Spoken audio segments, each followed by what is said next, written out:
Angel, thank you so much.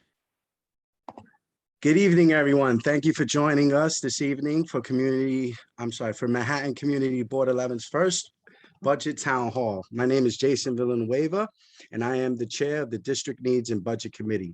Tonight, we are joined by our chair, as stated, Nilsa Rama, our vice chair, Xavier Santiago, our district manager, Angel Muscane, our assistant district manager, Carly Wine, and our community associate, Marlene Pierre. We're also honored to have with us a number of our elected representatives, including Manhattan Borough President Gail Brewer, Councilmember Diane Ayala, Councilmember Ben Calos, State Senator Jose Serrano, Assembly Member Robert J. Rodriguez, and Assembly Member Inez Dinkins.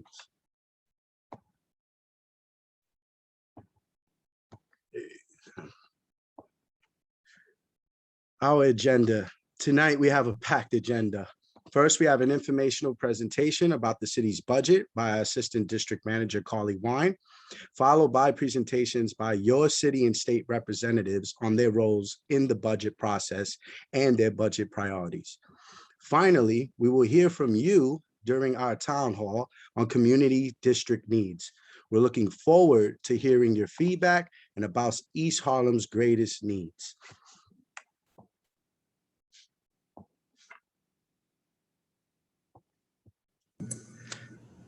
At this time, the ADM, Carly Wine, will begin her presentation. So I would love to hand it over to her, but just prior to that, I definitely want to thank the constituents, all the members of the community that are here.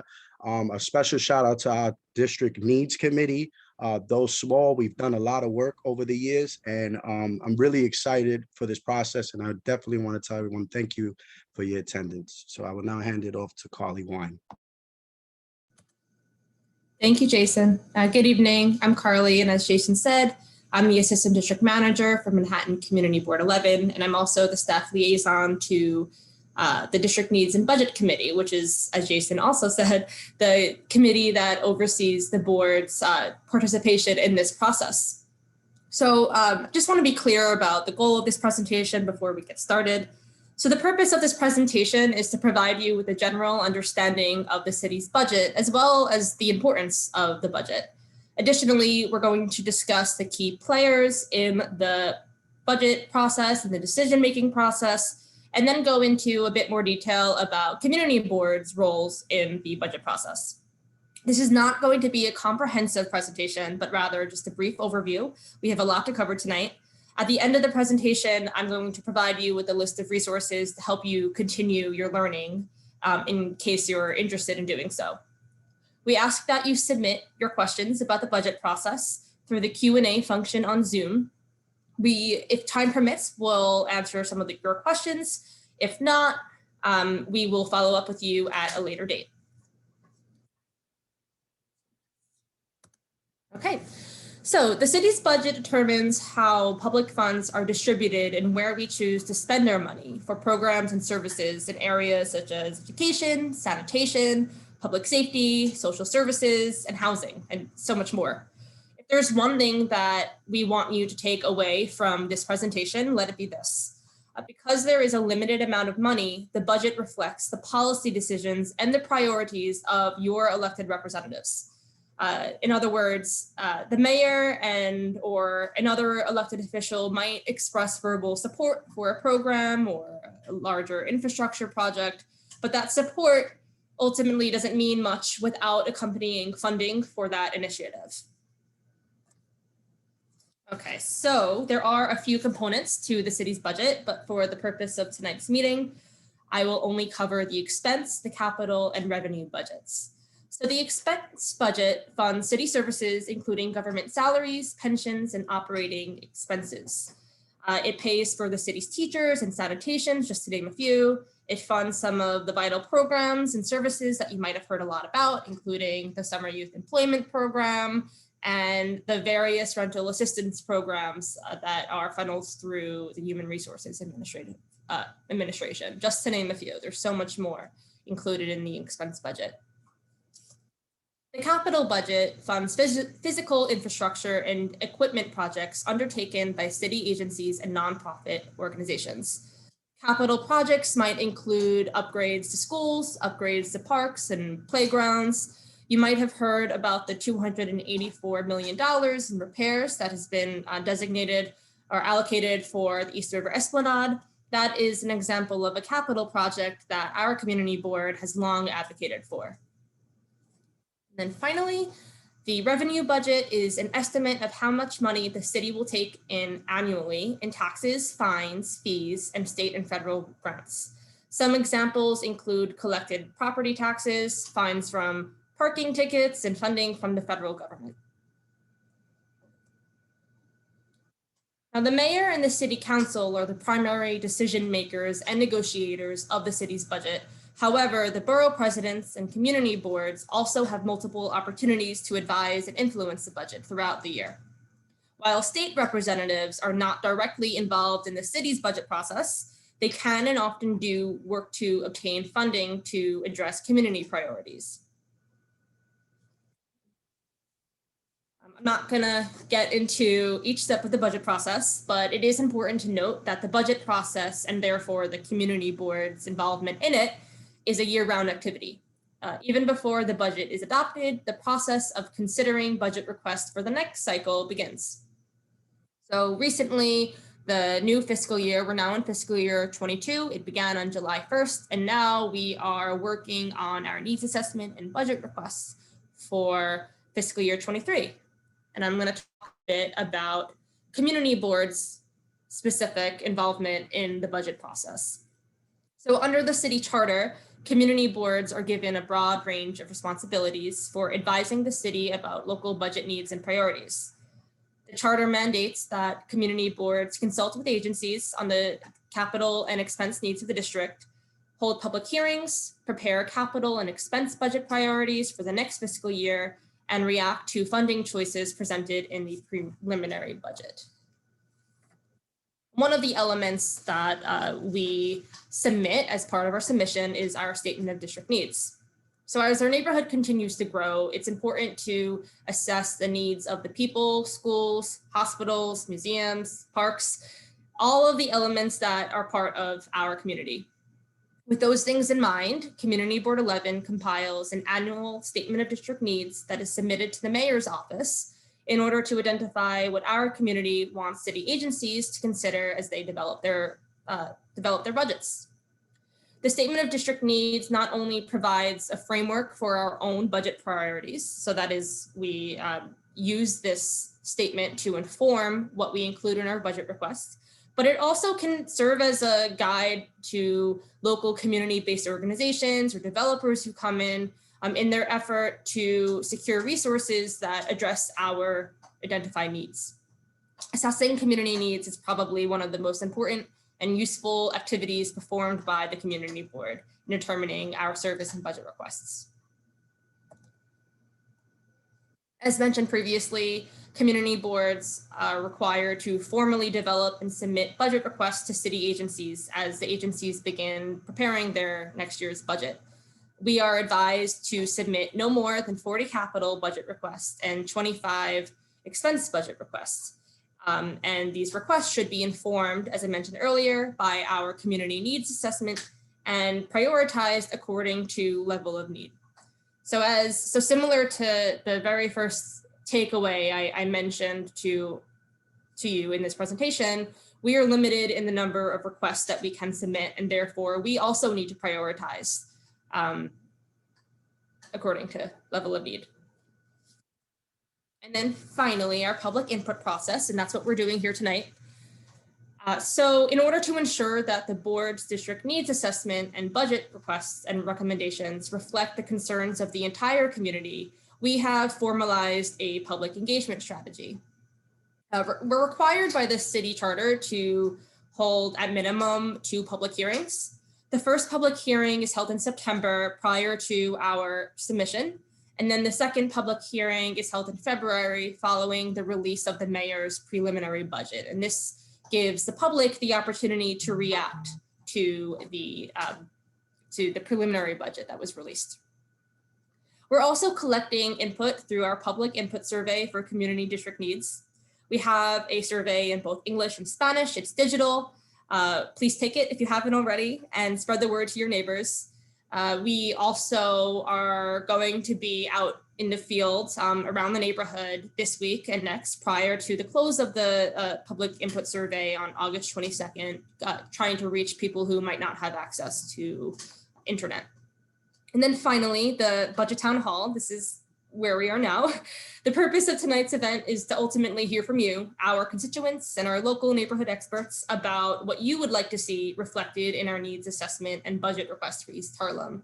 So while we wanted to give you an understanding of the budget process to, help you understand why it's so important and why we're so appreciative that you're here, the primary reason why we are here is to hear from you.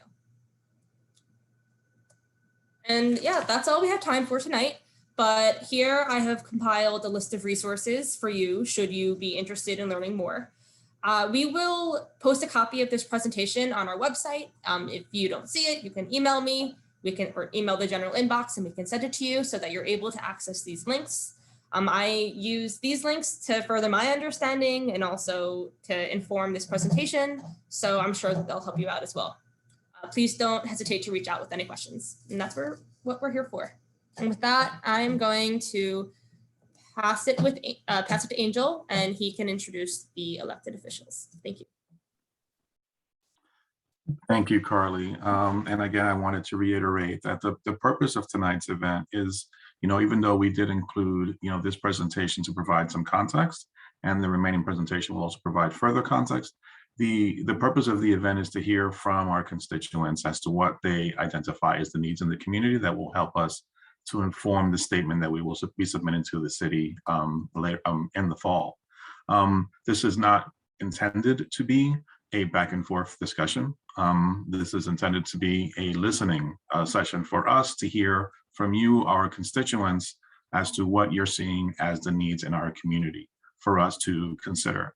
And I see some of you are submitting it in the chat, and thank you for that, but please raise your hand and submit that verbally during the town hall portion. That is a lot more helpful to us. With that, I will run through the list of elected officials that we have confirmed attending. If I miss anyone, I will circle back around before we move on to the next segment. So first on our list, of course, we have the Manhattan Borough President, Gail Brewer. Is Gail on or rep from her office?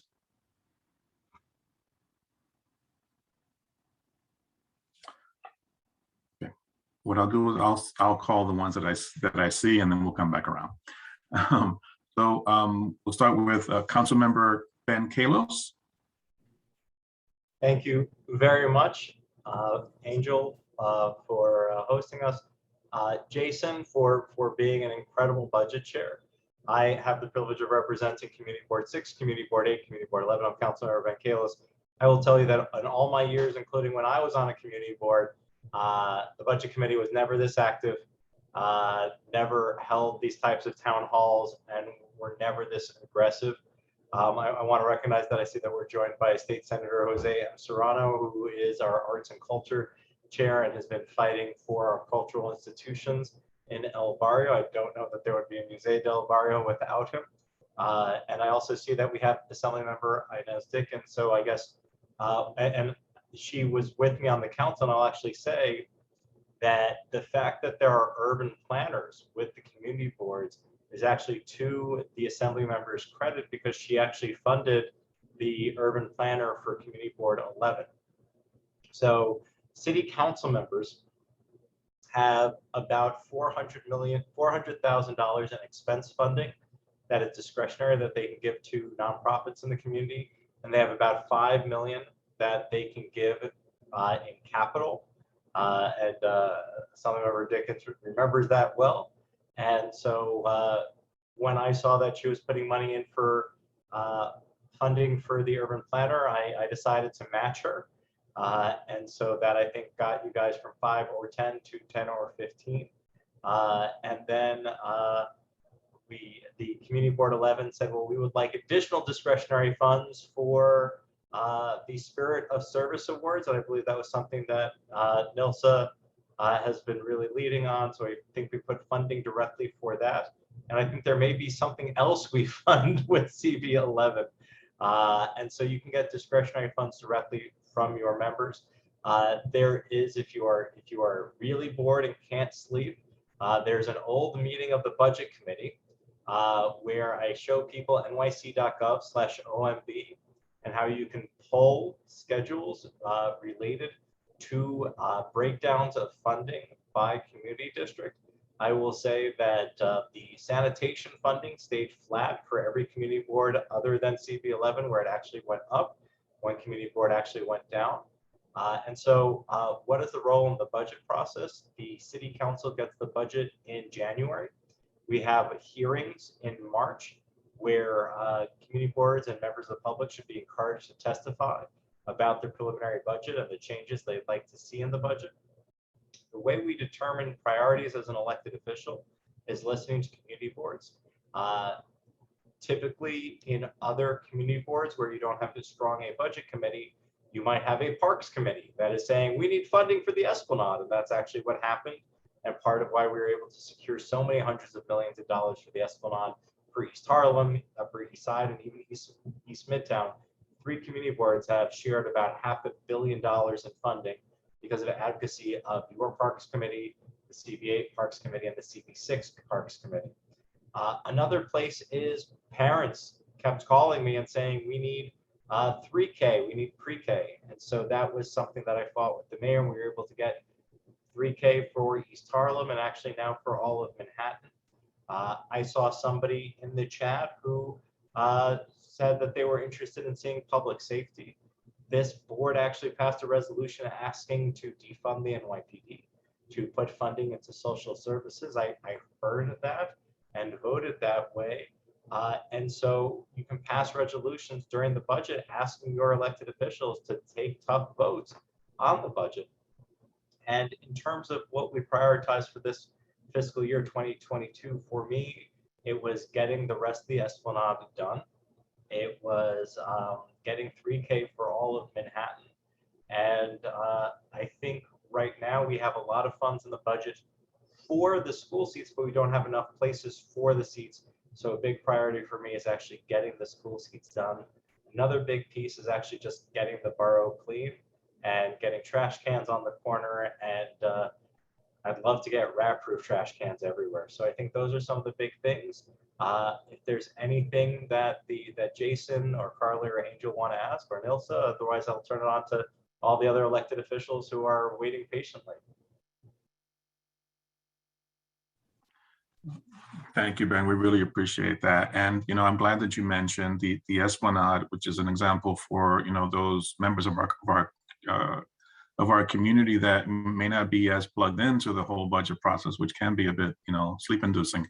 That, the funding that has resulted that is addressing that need there is, in a result of advocacy by multiple council members, including Councilmember Calos, Councilmember Ayala, and also our state representatives, Assemblymember Rodriguez, and our borough president Brewer.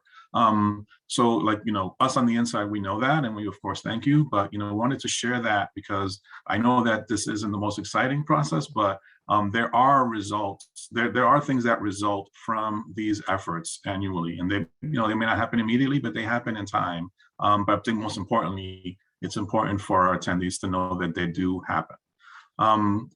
Again, thank you, Councilmember Calos. We will move on. I'm going to keep it in borough, and then I'm going to go to state. So I asked our state reps just a little bit more patience. We've been joined by Manhattan Borough President Gail Brewer. Gail.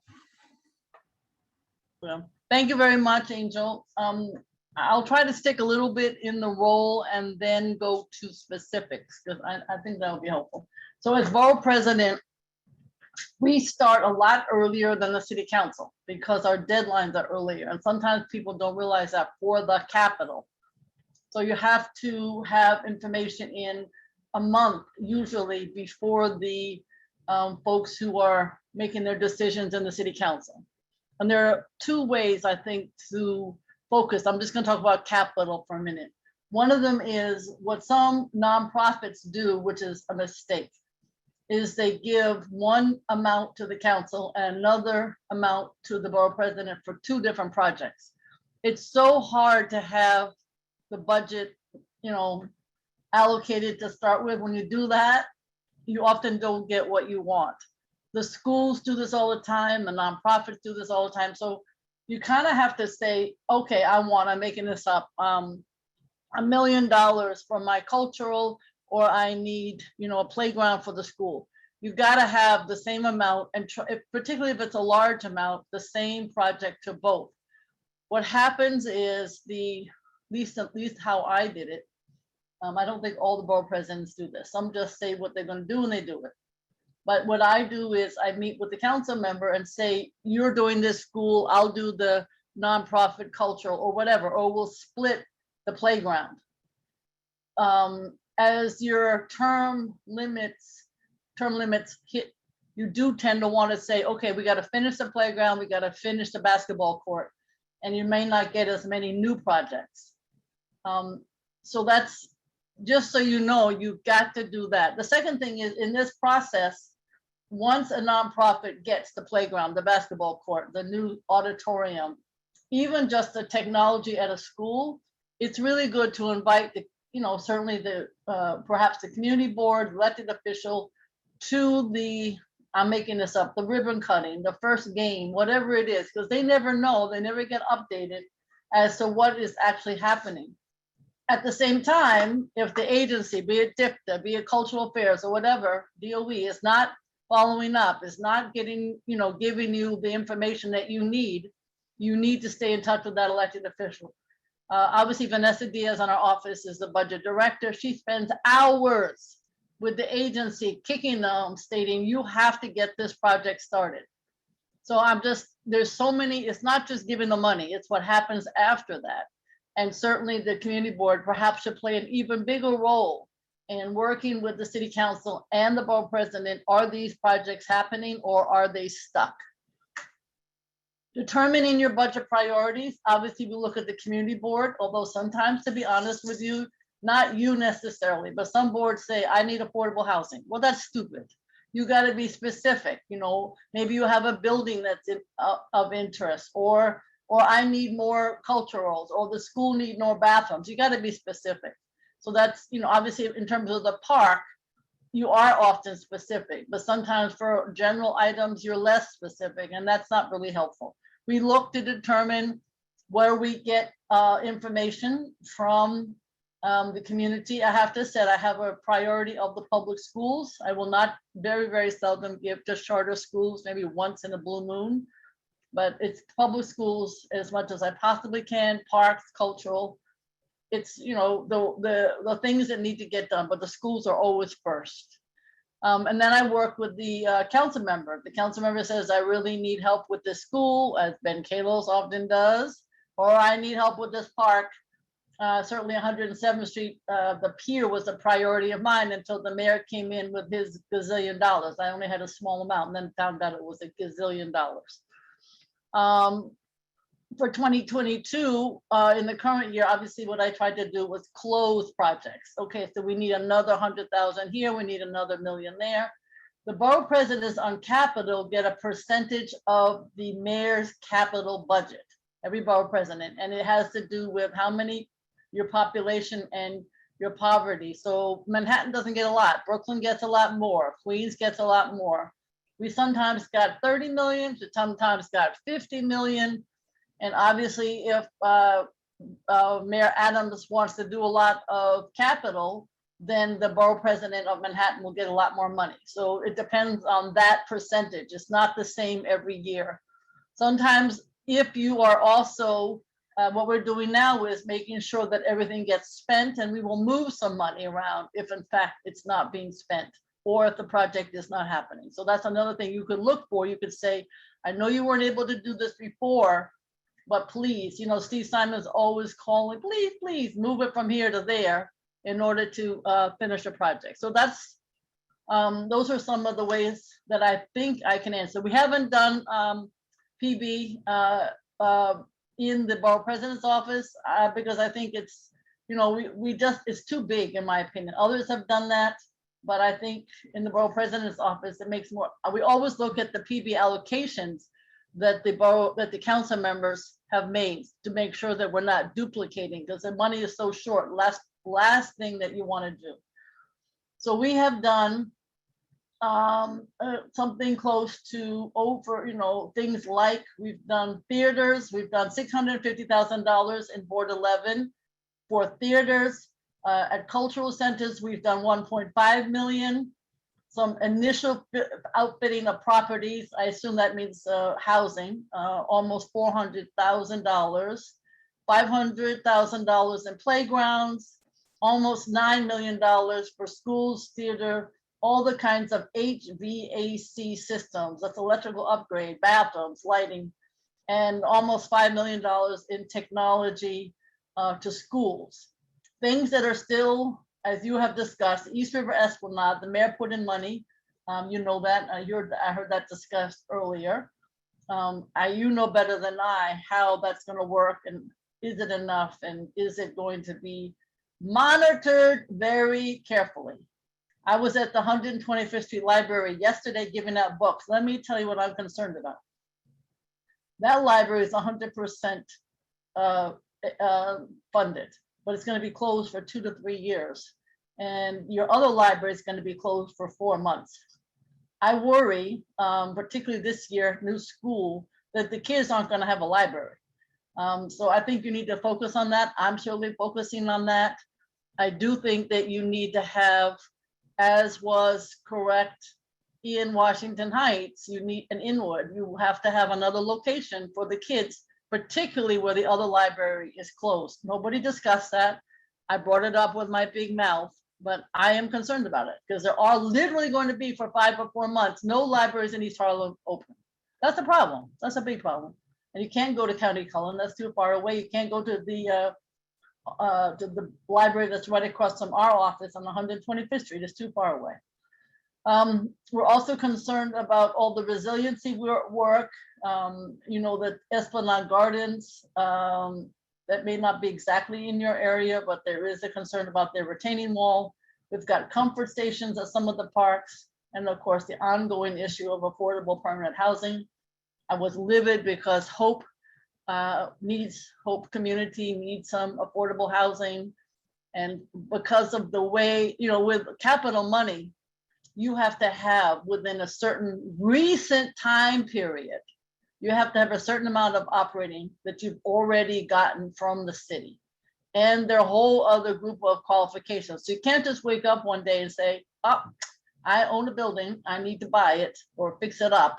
I own a building, I'm a nonprofit, I want to make affordable housing, I want money. Well, you can't get it. You got to have a gazillion hoops to go through before you can get that affordable money for that building.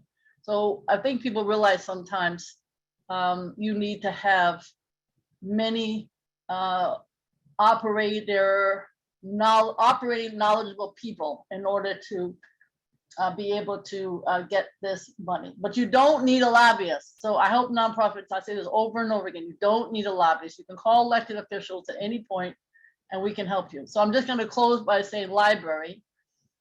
As you saw in the chat, the 125th Street is closing for renovations, but so is your other library, but only for a few months. The 125th Street is going to be closed for quite a few years. But what I'm trying to say is in this fall school time, it sounds to me like you might have no libraries in East Harlem, and a bookmobile doesn't cut it. So I think that's something that the community board might want to look at. I'm certainly writing to the library to point this out and say they have to come up with even renting a nearby space that people could use while this library is being renovated. Thank you very much, Angel. Thank you, Gail. As always, a civics lesson and much appreciated. Before we go on to the next elected, like I've been mentioned earlier, like some of these projects, that have been cited as examples are massive projects that take a lot of time, a lot of coordination, a lot of money, and some projects are smaller. Just wanted to give you one small example of a project that addressed a need that the community had been, raising for many years, and it was, pedestrian safety in the area of the Park Avenue Viaduct. that, those that, are, know the history of our community, that when you come out of the viaduct where it is encased in stone, there was no wiggle room, like you're subject to, through traffic, vehicular traffic. So as a result of community board advocacy and partnership with our then council member, Mark Viverito, and then subsequently council member Ayala, funds were allocated to, put in, pedestrian, curb extensions to provide pedestrians the opportunity to be able to come out of those tunnels safely without fear of being struck by a passing vehicle. So with that, and I'll continue to come up with some ideas to share with you as we go along. I'll move on to our state reps, and I'll start with Assemblymember Robert Rodriguez, and then we'll go to Assemblymember Dickens, and then Senator Serrano. Robert? Great, thank you, Angel. Thanks for having me. I think this is a great conversation, and I'm going to chime in a little bit with the civics lesson on the state budget that indirectly impacts the city budget. We do our budget earlier. It's an executive-led budget. So typically the executive puts forward their budget in late January, and then are given a few opportunities with 30-day amendments to adjust that executive budget. Then we begin the legislature a series of hearings on the various different areas that are impacted by our budget. And currently the state budget is approximately $158 billion. Our main items are around education and healthcare. Those are the two largest items by far in terms of what constitutes our budget. So during that process, you can say roughly between February and March, we're having numerous hearings with the community to hear about what's working and what's not working with respect to the budget. And the objective is that we have our budget passed after negotiations with the executive and with the Assembly and Senate by April 1st. That is our pens down, due date. If we surpass that, people don't get paid, government shuts down. So we are an April 1st deadline. So that kind of informs the time frame where we're working on. And typically our office holds an annual town hall regarding the budget in March. So every year that I've been in office, we hold this to give folks an opportunity to chime in on what exactly is in the budget, inform people on what's in the budget, and give us feedback as to what needs to be changed or adjusted in that budget. And of course, every year, one of our top priorities is campaign for fiscal equity and our education dollars and getting what's due to us. So that, that's just one of the things that has always been an outstanding issue for us as a community. But there are many of them. Affordable housing is always one of them. Making sure that our public hospitals get the funding that they need. And many of that is through Medicaid dollars that are principally impacted on the state level that trickle through into the city's budget. So much of what we're negotiating on April 1st has an impact either directly or indirectly on the city's budget. Most of the time, there are a variety of different proposals. Some are favorable to the city. Sometimes, the state is looking to plug holes in its budget by taking money from the city. So we're oftentimes either playing offense or defense, depending on what the budget is looking to do in certain areas. This was a particular year where we all received, I just want to give folks the snapshot in time. January was doom and gloom. We had no money. We didn't know what was going to happen. We had a budget gap of estimated between $10 and $12 billion. The federal government came through with significant support, with directions on where that money should go. And that helped us inform a number of the programs that we are still putting in place and struggling with, right? Rental assistance, putting forward an eviction moratorium to allow people to be able to access rental assistance that's coming online. But there was a tremendous stimulus dollars that allowed us to be able to fill our deficit, but also, give us the resources to be able to help small businesses through the grant program, through the small business grant program that's currently online as of June 1st. So those are the programs that, as a state, we're responsible for bringing online to help support the COVID and efforts and the impacts that we've all sustained in this year's budget.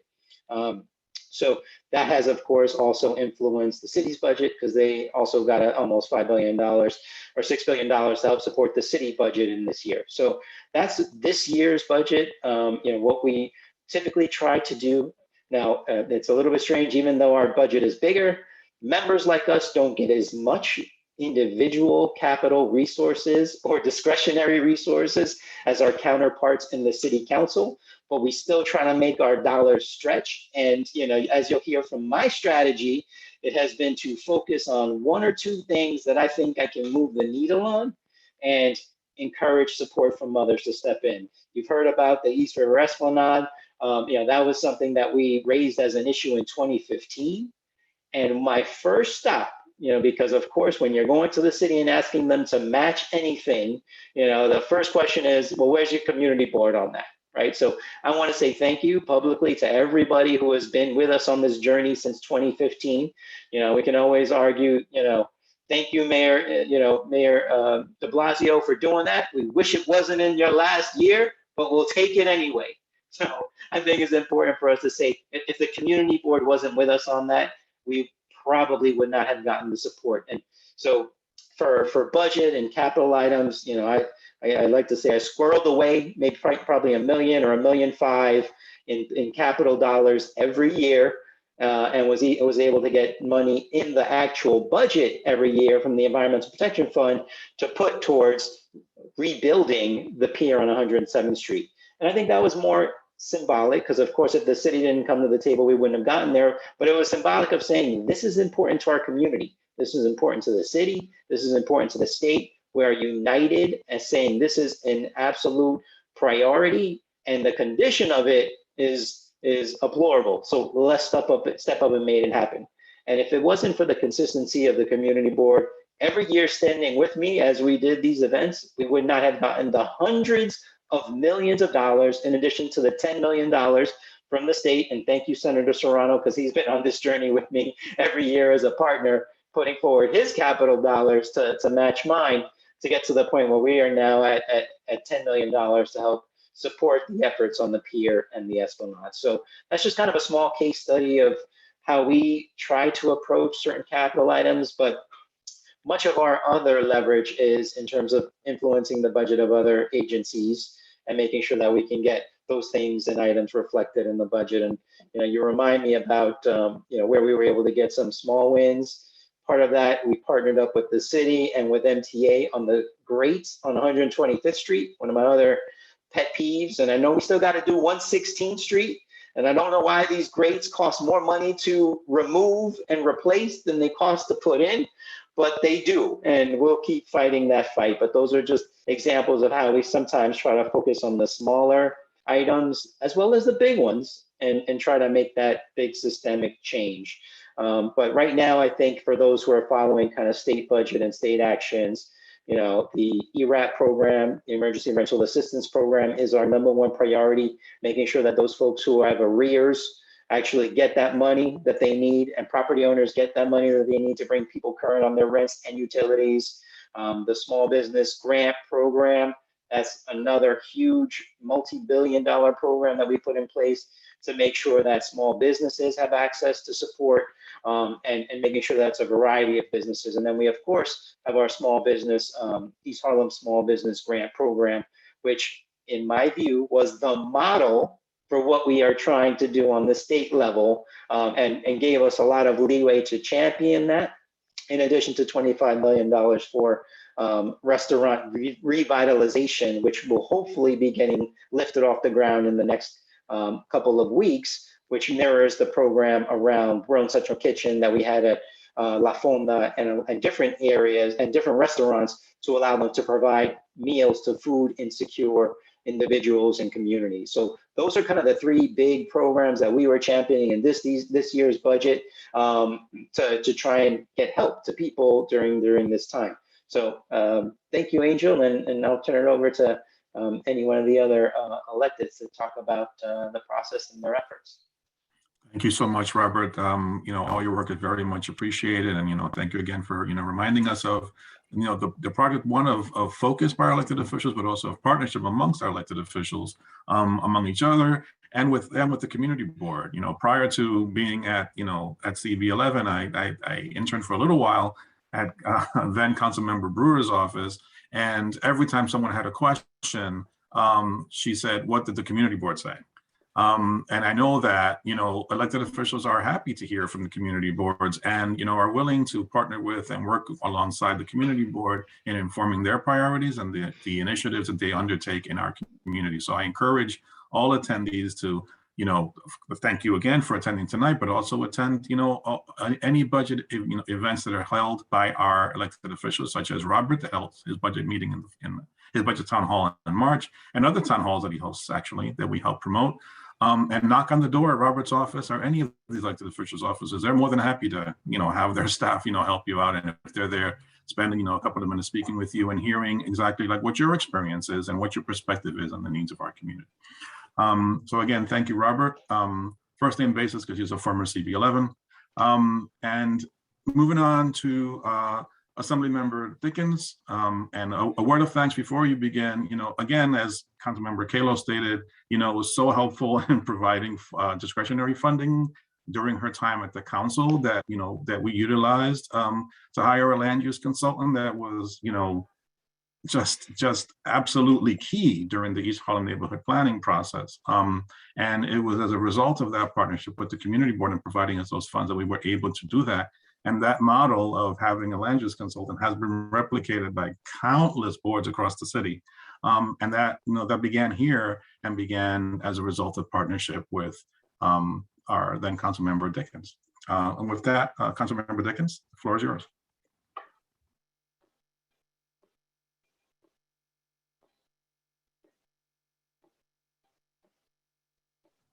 Assemblymember, you're on mute.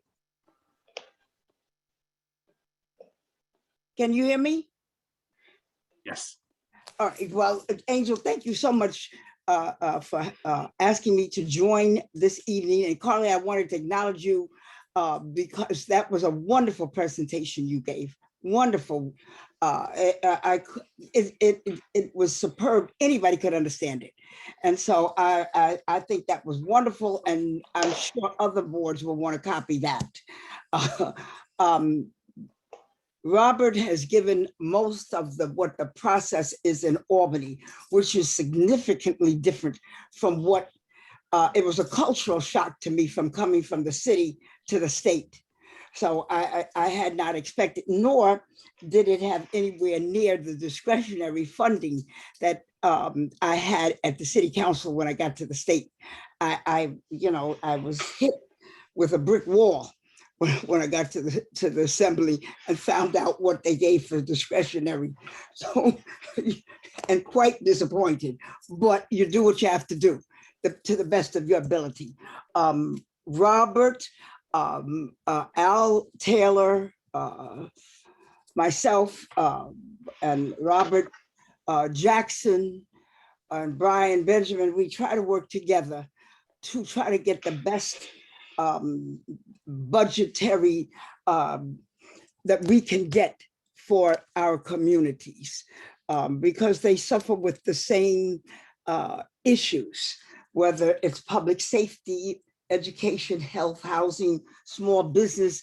All of our communities have the same issues.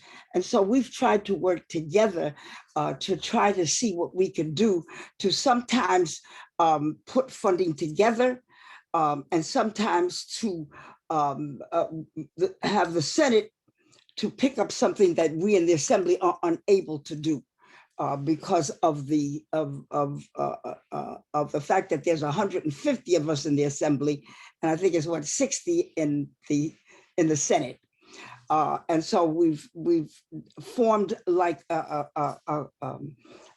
network for budget and for legislation for our communities, which has been effective, at least for Bobby and I, it has been a great tool that we've taken advantage of.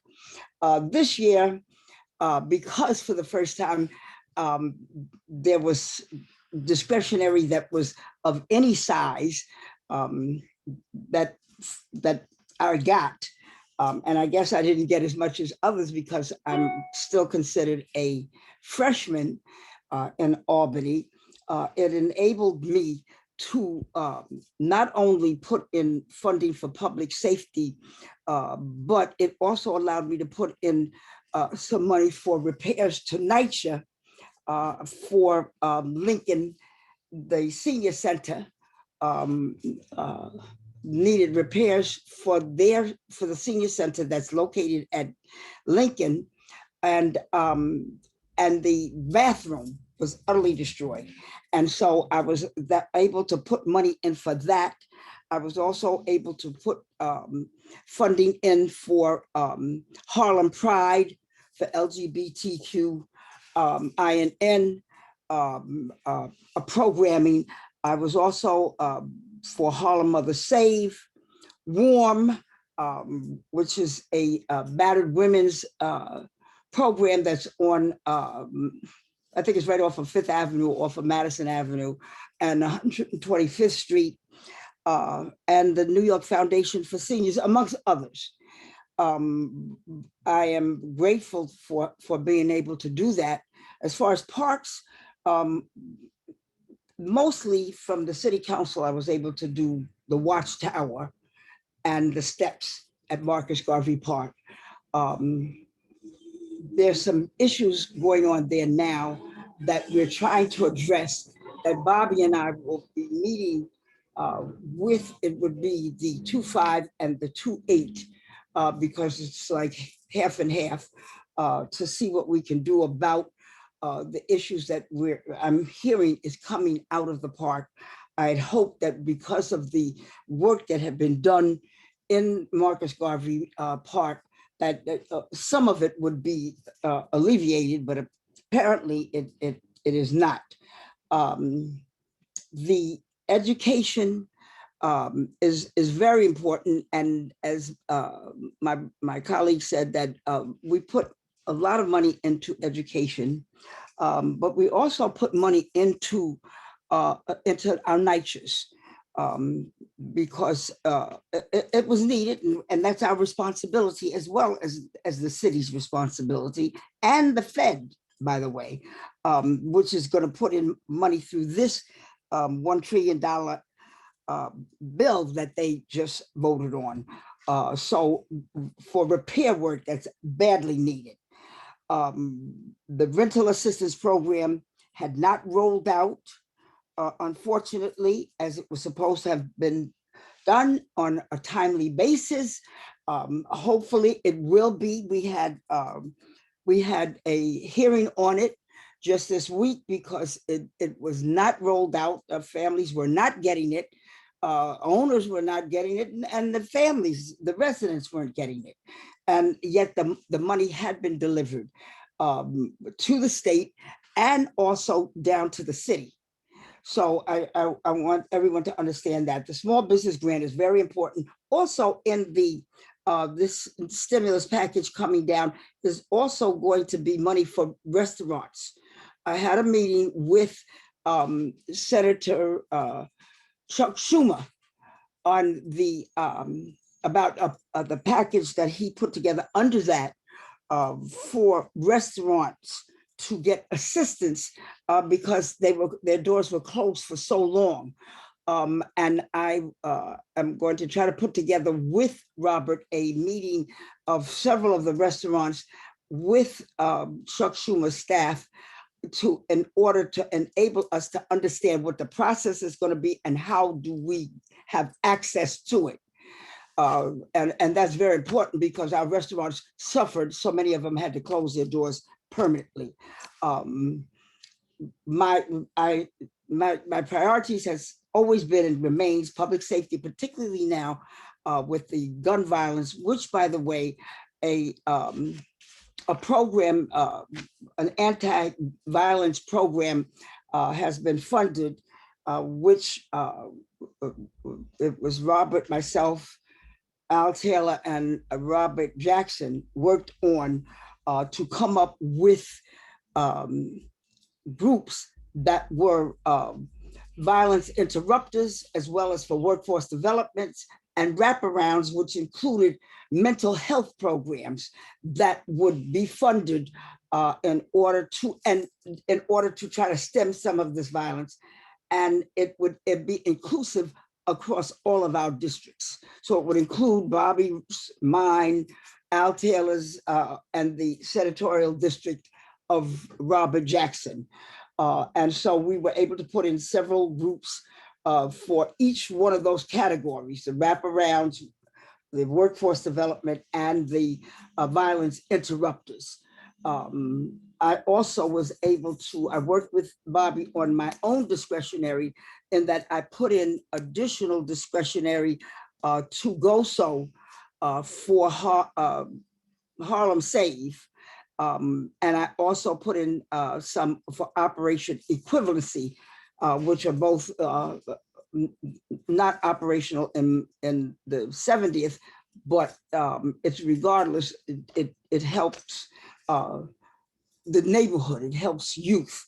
And so I've been, very grateful that I was able to do that this year, which was something I had not been able to do in the past once I got to the state. I think that's about it.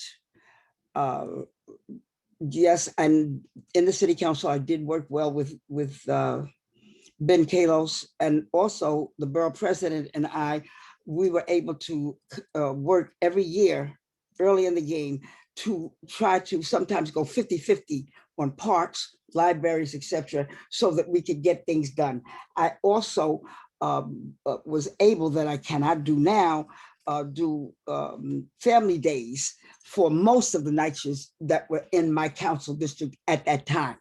But I'm grateful to the borough president, because I was able to work with her to get much more done than I otherwise would have.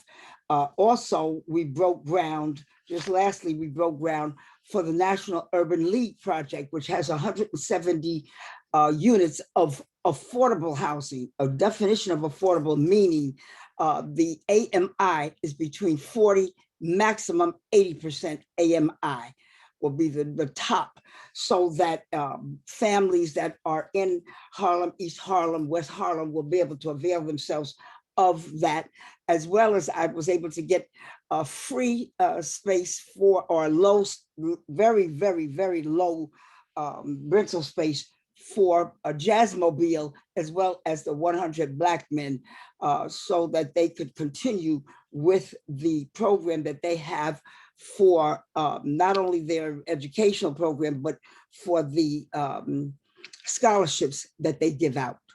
And then, of course, the National Urban League will bring their, they're going to return to Harlem and bring a museum in, as well as there will be community space. But I thank all of my colleagues for that vote, so that I could get that through, and we were able to break ground just about 2 weeks ago. So thank you. Thank you so much. And thank you so much, Angel, for allowing me this opportunity. On behalf of CB11, thank you for attending, Assemblymember Dickens, and for all your partnership throughout the years. And I want to move on to, and thanks again for your patience, Senator, State Senator Jose Serrano.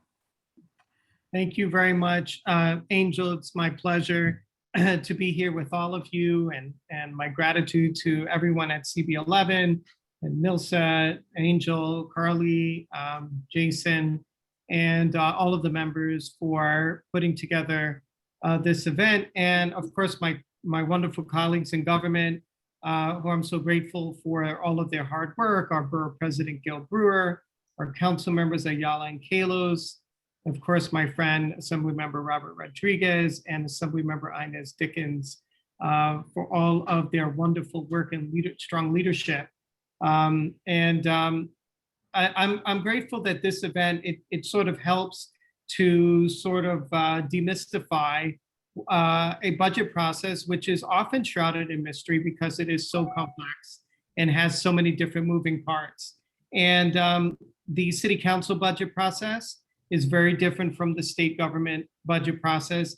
I've served in both places. I was a city council member 1,000 years ago, and I vaguely remember that process, but as Assemblymember Inez Dickens mentioned, we did have a lot more control over day-to-day discretionary dollars and how we were able to affect positive change in our communities, especially as we funded parks and senior centers and schools.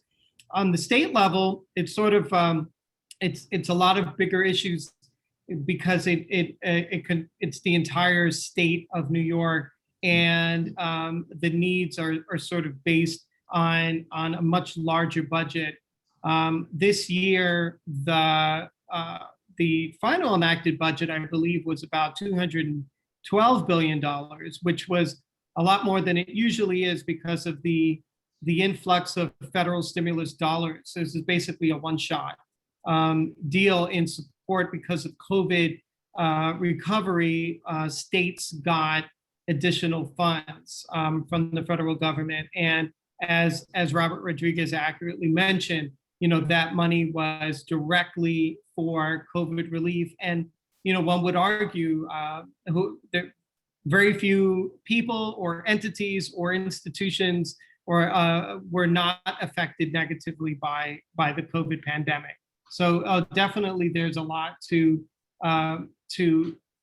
use that benefit for. Within sort of breaking down that $212 billion, obviously Medicaid funding was very high on the list of priorities, increases in education funding. So those two areas saw major increases. The major new programs that we were able to put forth in this year's budget, again, spoke directly to a lot of the needs that the pandemic made very clear: rent relief, childcare, excluded workers, which is something that we all fought very hard for, and support for small businesses and the arts and culture. And everyone knows the arts and culture. I'm very passionate about that because I believe they're a very important vehicle for social justice as well as economic activity in our communities, and they suffered a great deal during the pandemic. So we gain our priorities as we move through the budget process. Starting in January with the executive budget and then through our negotiations, it's important to hear from the community, to hear from individual constituents, to hear from groups, to hear from everyone that's involved in this budget. We need to hear what the needs are, what the ideas are, and we do our best to sort of formulate that into our budget priorities as individual elected officials, and then also as a conference.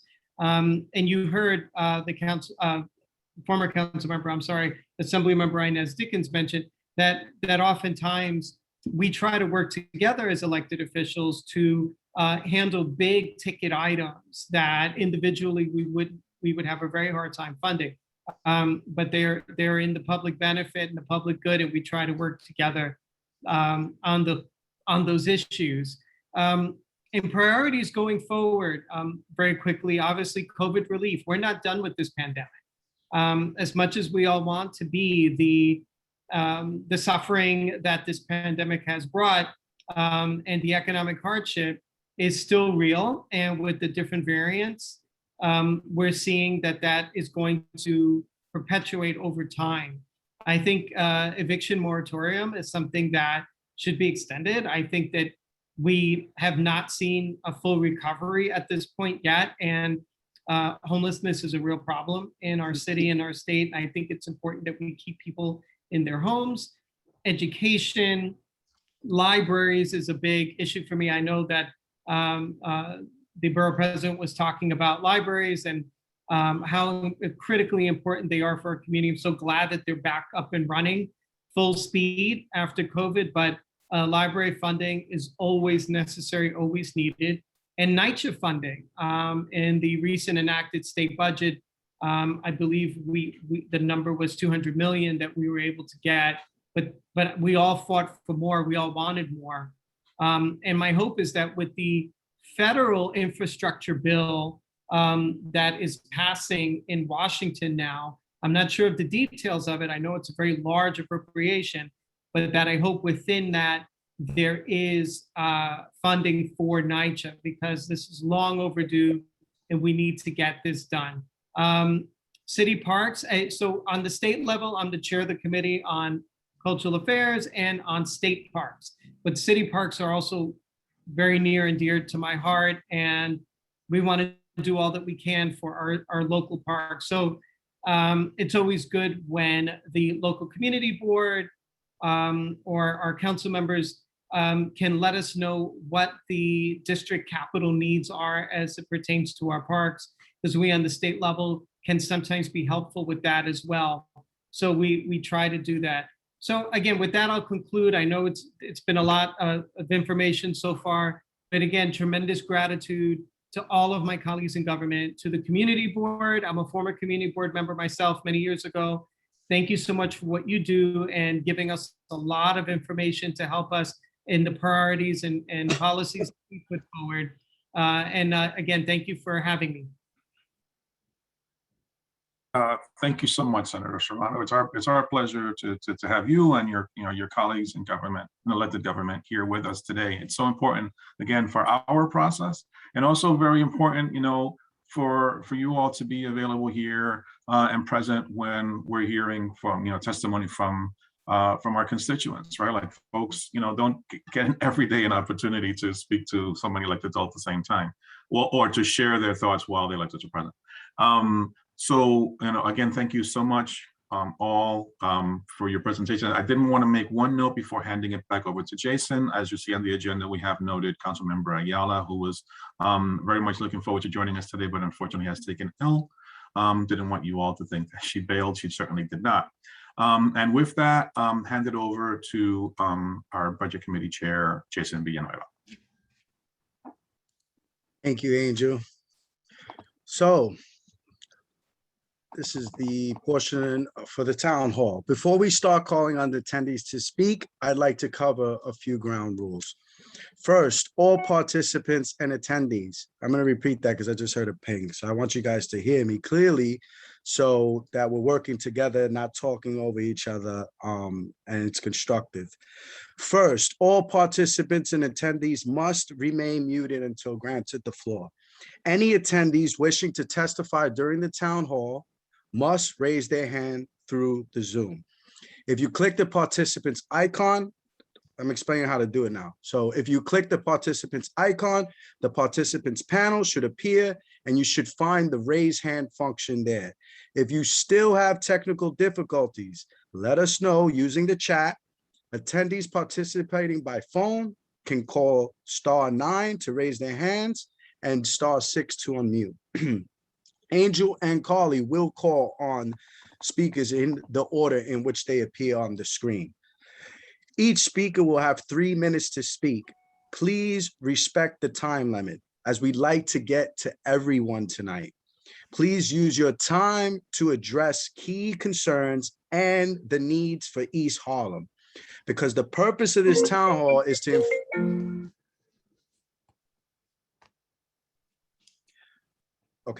because the purpose of this town hall is to inform CB11's statement of district needs and budget requests. We will only accept comments and will not entertain any questions at this time. Finally, all those, I've seen a lot of activity in the chat, the questions. This is technology based. We lose data. Long story short, if you put a comment in the chat or you ask a question in the chat, I ask that you raise your hand and you testify to the claim. With that said, I'll now ask Angel and Carly to begin calling on raised hands. Thank you, everybody. Thank you, Jason. Will do. One last thing before we call on names, because I know some elected staff is present. What we're going to do is we're going to amend this presentation that will be shared on our website and add a slide at the end with contact information for the budget staff at each one of our elected officials' offices. So if members of the community have questions that they want to address, raise to that staff, they can do so.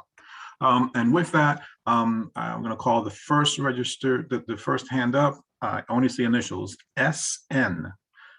SN, the floor is yours for 3 minutes. You can unmute. Let me allow you to talk. Oh, I'm sorry, Angel. I actually, so the first, I had promoted Eva to. Oh, okay, Yeah, I promoted Yeah. Eva, and then Eva will go, and then SN will go as well. okay. Thank you. So I think for me, my concern is within my block. Our public safety has deteriorated. We continue to see more drug users. My neighbors are seeing needles in their front yard. We just ask for more police presence to protect the neighbors. There's a lot of safety concerns. On top of that, we are surrounded by supportive housing and more homeless shelters and drug treatment centers. And more supportive housing is reputed to be continue to be built around here. So we're hoping that you'll consider reallocating some of these social resources away from East Harlem, so all districts in New York City will take their fair share equitably or more equitably. Thank you.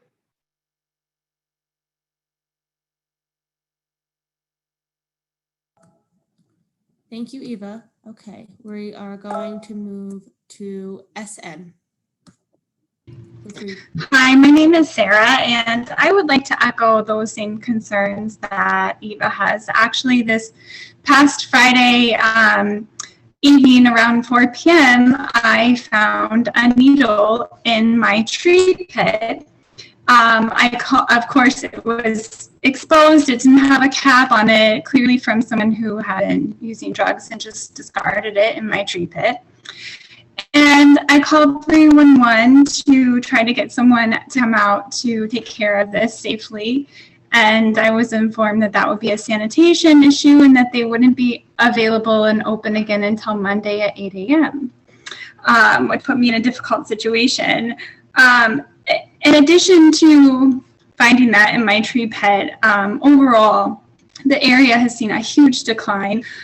There's an enormous drug issue. Every day I walk my kids home from school and we pass multiple people who are passed out on the sidewalk. And it creates quite a predicament for me because my children ask, Mommy, can you help that person? But at the same time, you feel fearful to help someone because you don't know how they're going to act or react to you.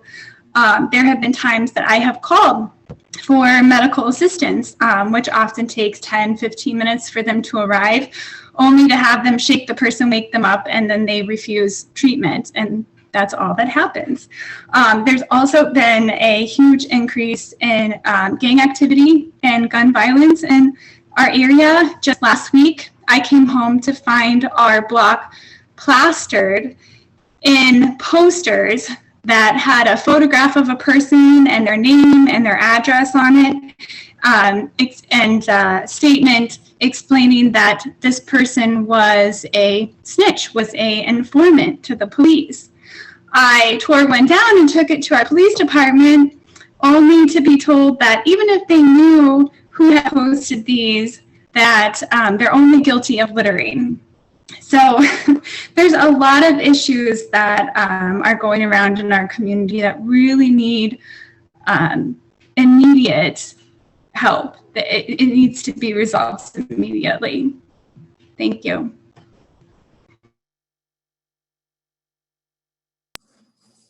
Thank you for sharing. I am now going to call on Sean Hill. I'm going to promote him to panelist first.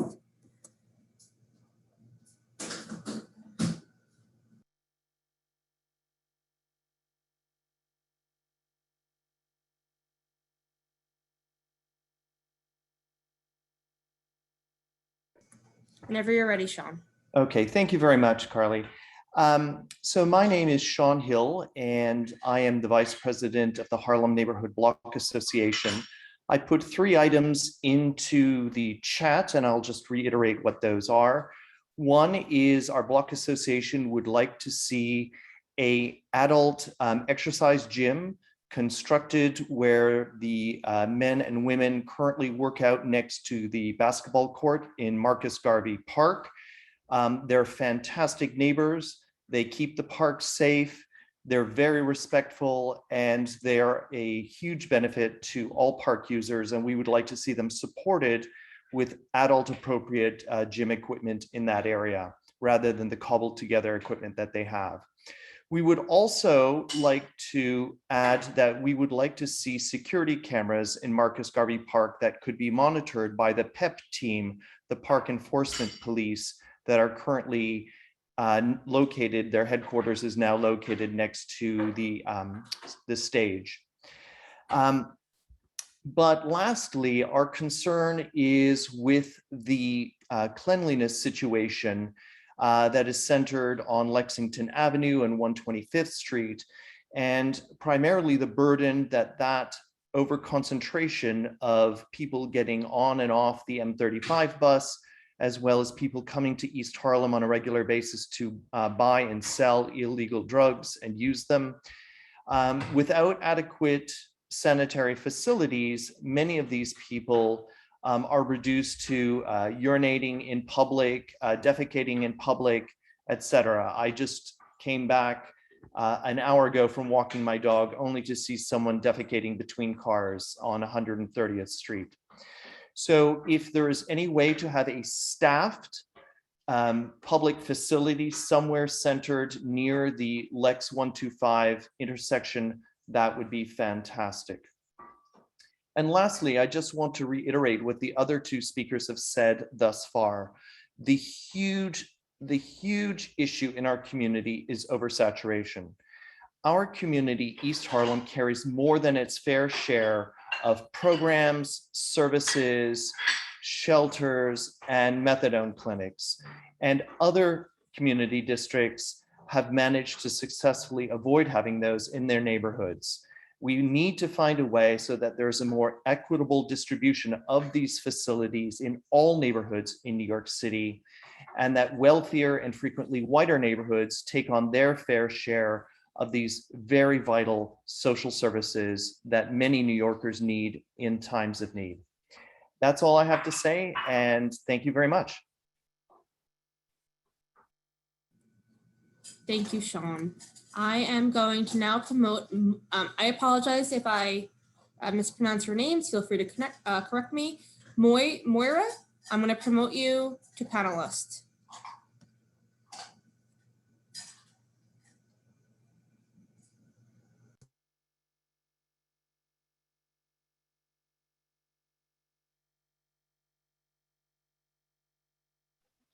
Hello, can you hear me now? Yes, we hear you. Okay, thanks. My name is Moray Davis, and I'm the board president at Esplanade Gardens. I used to live on Lexington Avenue some time ago, and I have to agree with all of the speakers who have testified about that condition with the drug use, needles, and that actual atmosphere is migrating towards the west side as well. It's that 125th Street is becoming horrific, and it's very dangerous for people and families. It's very hard to even walk through those neighborhoods that, you know, it's just terrible.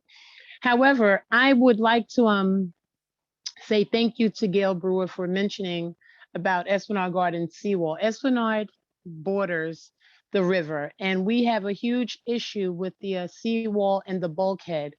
Hurricane Sandy did a number up here, and it even had affected the number 3 train line.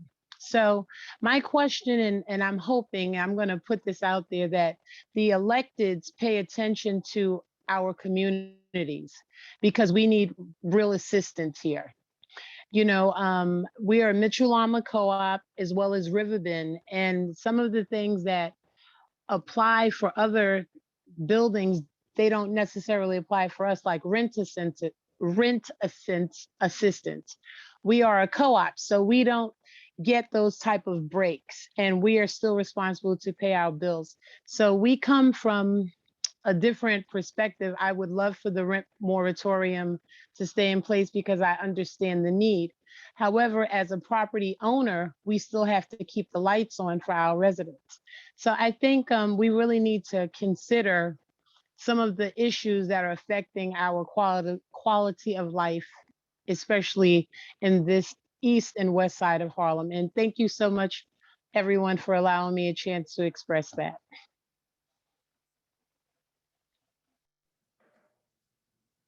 Thank you very much, Moire. Okay, now we are going to call on Hilda Breyer-Solomon.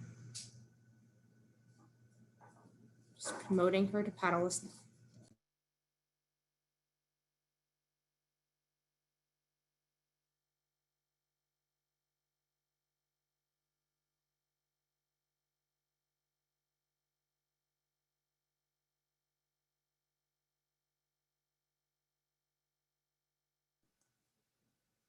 Hilda? Can you hear me? Oh, yes, we hear you now. Hi, I just put my information in the chat, but my interest in this area of East Harlem, we really need information. I mean, you know, most of us know about the meetings, but the general public here, over here on 106 and 107, we have large developments.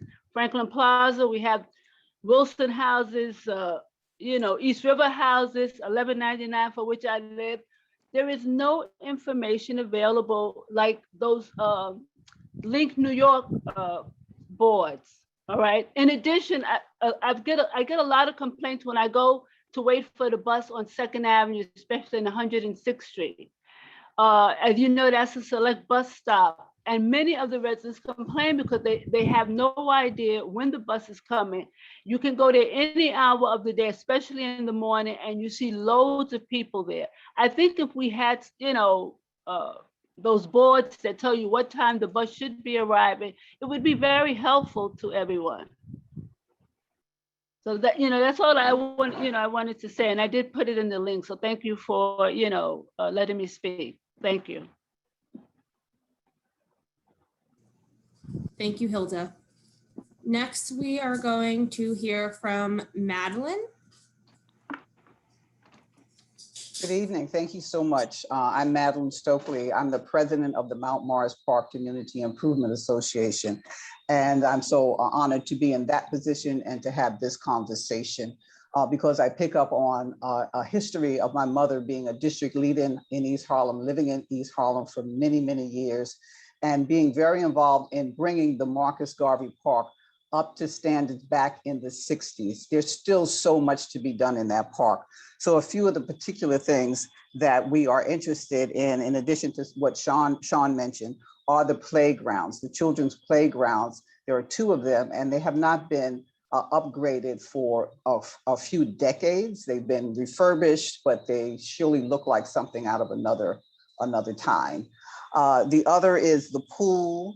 My mother was very involved in bringing the pool to the park and to the amphitheater. The amphitheater was recently renovated and it's absolutely beautiful now, but the pool sort of languishes in its original state with some maintenance done periodically, but no major rehaul.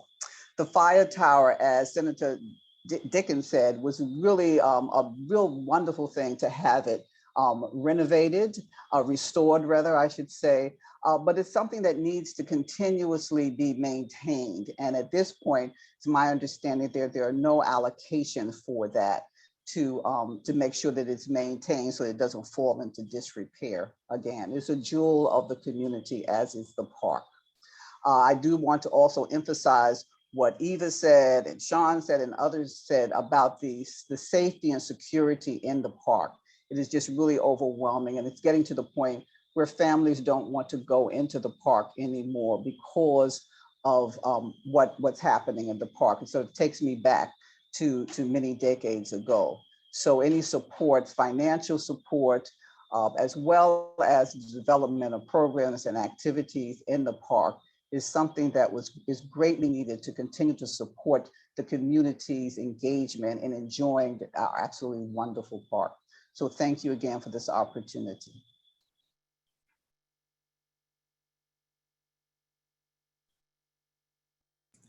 Thank you very much, Madeline. Okay, next we're going to hear from Dolina. Yes, good evening, everyone. Thank you for a wonderful information to all my leaders. I am the acting president of the Tenant Association at Savoy Park up in Central Harlem. And I'm coming here due to the fact that why would there's so many health disparities within West, East, and Central Harlem. Why would we allow Food Bazaar, who perpetuates those health disparities, come to that new building on 125th Street by Passmore? We could have had a better choice. This food they serve, the food they're going to be selling, it just perpetuates everything. We could have had a Trader Joe's there. We could have had a Wedgman there. You know, we could have had, there was other healthier choices than to have a food bazaar in that area. I'm not having it. And even though I live in Central Harlem and East Harlem is not my neighborhood, my grandmother lived in 1199 Plaza when it was there. And I used to hang out at Jefferson's swimming pool. That's the best swimming pool besides the one by the VA in New York City, in my opinion. But we really need to not have that food bazaar at that 125th Street location. I cannot have that there. There's got to be a better solution. Thank you.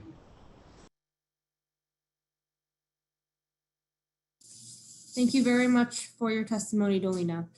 I'm now going to call on John Tamak. Again, sorry if I mispronounced your name.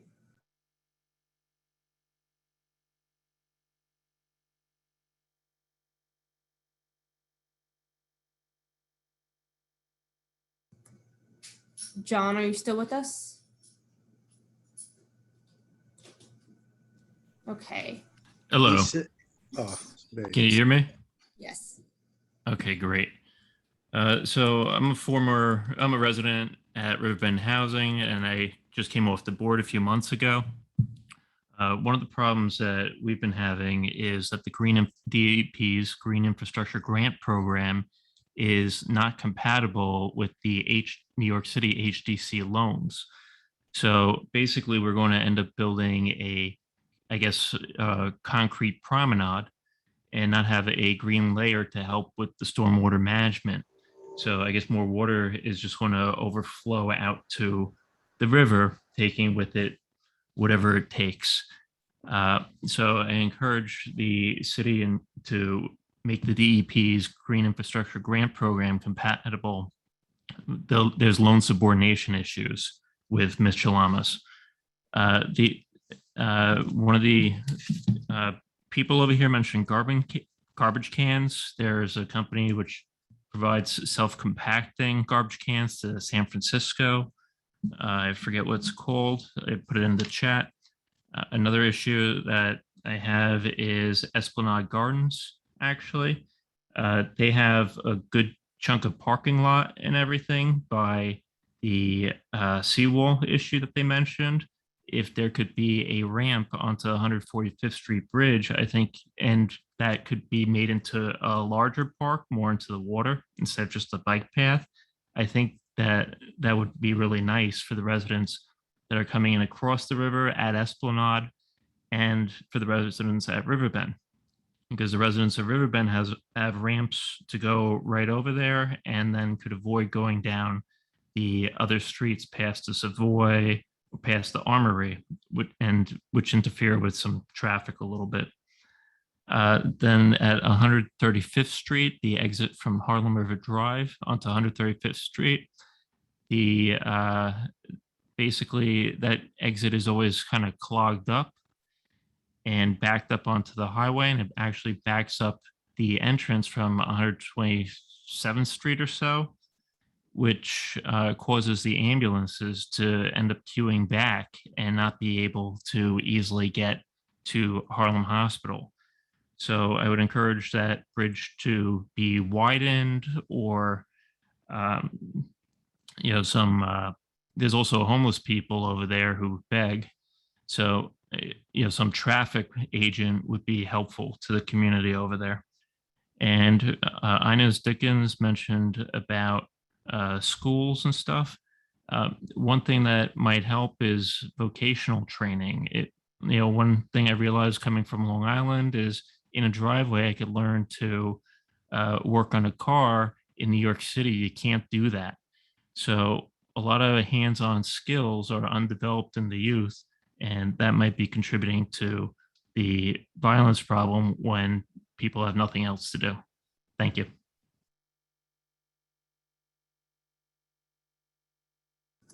Thank you very much, John.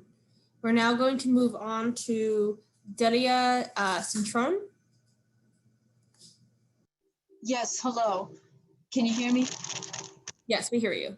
Okay, I moved here 15 years ago. I'm a native New Yorker. I was born here in East Harlem. And I think the East River Plaza has been an extraordinary uptick to the neighborhood and a real added value here.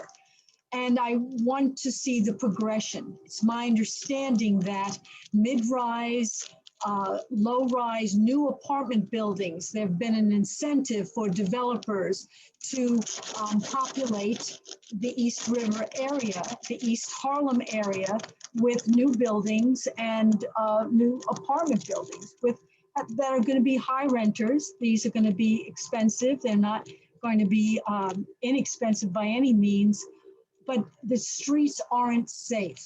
I have seen since COVID an uptick in crime unlike I've ever, I don't go out of my house. Citizen app goes off all the time. My brother-in-law is a retired police officer from the 123 precinct right at Lexington Avenue. So I am well versed with understanding knowing the police in the neighborhood, understanding the Build a Block program. I was involved and attended these meetings. I understand the initiative then. It's all gone now. There's no outreach anymore to really understand and wrap our heads around safety in New York City. Just today, this afternoon, 3 o'clock in the afternoon, someone was stabbed at 118th Street and First Avenue. This is unbelievable what's going on here. All the planning and all the wonderful ideas going forward means nothing if our streets aren't safe. You've got momentum with developers building up here, but yet the streets aren't safe. It's not addressed. You've got drug dealing. It's really, decline has been very prevalent, very consistent, and very obvious, very obvious. So something has to be done. I want to retire here and don't feel safe anymore. I can't have my family or friends over because I fear the worst in this neighborhood. The select bus going down 2nd Avenue, I'm told that doesn't run at night anymore. I had friends come in visit from Brooklyn. We were frightened to go to the subway with her 10-year-old boy to see what, just to get there and get them on the train. This is just has to be addressed. And to hear someone say, well, we voted for defunding the police. That concerns me. I have family members who are police officers, firemen, police officers. It's horrible. New York City has just gone down and there's no reason for it. If we all don't wrap our head around that and really want to make things safe. And thank you to Assemblywoman Inez Dickens for addressing public safety in a real way. I feel as though you heard us. You're watching, you're caring, you're doing something, you're making something matter, not voting for defunding the police. Respectfully, I mean that sincerely. I'm as concerned as everybody else is. Thank you. Thank you very much, Delia. We're going to move on to Edward Rodwell. Hi, good evening, everyone. Can you hear me? Yes, we hear you. Right. My name is Edward Rodwell, and I'm the Executive Director of La Marqueta Vendor Association. And I would like to start first to thanking all the elected members and to facilitate the call today. I unfortunately have to echo a lot of constituents, and the reason why I wanted to do it as well is to specifically talk about the area of La Marqueta. The stretch specifically from 119th Street to 114th Street. Overall, we have seen increase of homelessness. People actually build up tents for the few hours of the night and break them down in the morning. That's become more and more visible. I think this definitely also the safety, the gun safety. We've been working with asking for more police presence all around La Marqueta. This makes business very difficult, I think, for small businesses because people don't feel safe. The drug use is very opened and everybody can see it, kids, mothers. So I think this is a little bit of the message that I believe there is an urgency to deal with the drug situation and basically the homelessness and public safety. I think also around schools, I've seen a lot of shelters overnight in a school here on 119th Street, for example. I wonder if there is something that could be done where we establish 24 hours security surveillance for some of those community areas, public schools, public markets, Marcus Garvey Park. Those are very to the community, and I feel the community maybe not feeling safe. This is my take tonight. Thank you, everyone.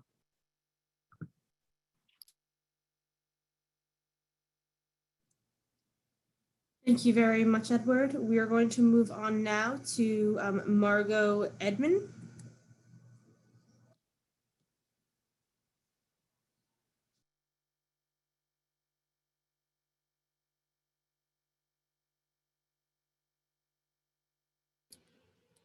Can you hear me? Yes, we hear you. Okay. I've lived up here for going 17 years, and one concern I have are the motorized vehicles that are on the sidewalks, paying no attention to lights, to directions, to people walking down the street. They seem to get free rein and seem to be able to go anywhere. They cross the Madison Avenue without paying attention to the traffic lights. They then circle back, go on the sidewalk. And I feel as a pedestrian living here, it's very dangerous. And I just wanted to share that. Also, I agree about the heroin activity. That's basically what I want to say. Mostly about the vehicles at this point. Thank you. Thank you very much. I am now going to call on Marie Dulev. I'm going to promote you to panelist. It might take a moment.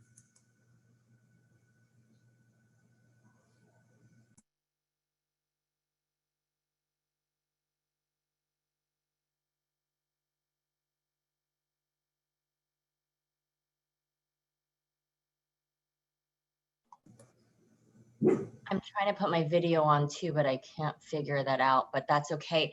I just wanted to echo also as a longtime East Harlem resident, I used to come here as a little girl with family, that the increased drug use, needles that concern me as a mother and as a resident.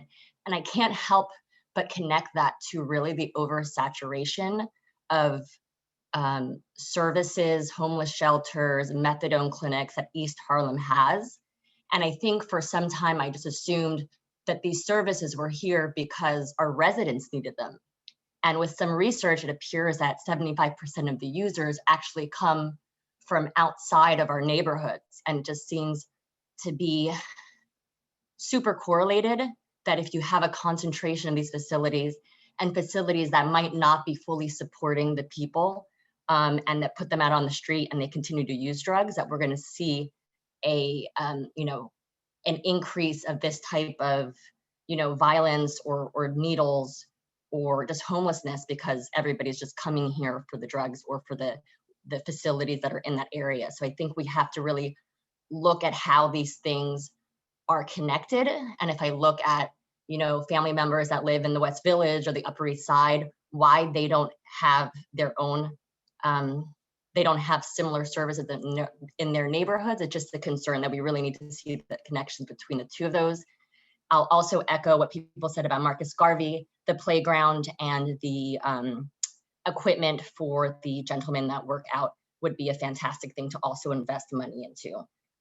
East Harlem Saves also opened up on First Avenue not too long ago. So when we think about safety in the neighborhood as well, police only are not the answer. I think we also need to look at community resources that know the community and know how to help and support and get involved. So East Harlem Saves is also a good investment. Thank you.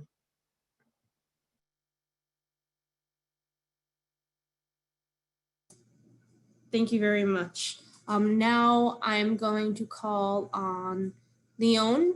I'm going to promote you to panelist.